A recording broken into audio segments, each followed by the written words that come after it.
ভোরের আলো ফুটতেই কেউ নৌকায়, কেউ বা ঘোড়ার গাড়িতে, কেউ আবার নিজের কাঁধে মরিচ নিয়ে আসেন গাইবান্ধার বিভিন্ন গ্রামের চাষিরা। ক্রেতা বিক্রেতার হাক ডাকে মুখর হয়ে ওঠে উত্তরাঞ্চলের বৃহৎ এ হাট চত্বর।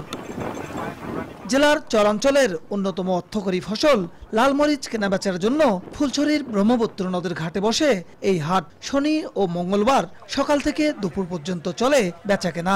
দেশের বড় বড় কোম্পানি ও ঢাকা, চট্টগ্রাম সহ বিভিন্ন জেলার পাইকাররাও এখানে আসেন মরিচ কিনতে। এবছর প্রতিমন শুকনো মরিচ ৭,০০০ থেকে ৮,০০০ টাকায় বিক্রি হচ্ছে। বিভিন্ন এলাকা থেকে এখানে মরিচ কিনে নিয়ে তারা বিভিন্ন দেশের বিভিন্ন জায়গায় ছুটে যায়। ঢাকা যায়, চিটাগাং যায়, অঙ্কুর যায়, সিলেট যায়। মন বর্তমানে যাচ্ছে ৭,০০০, ৭,৫০০। দাম কম পাওয়া যায়, মরিচটা ভালো মোটামুটি। হাটের নির্ধারিত জায়গা নেই, শেড নাই।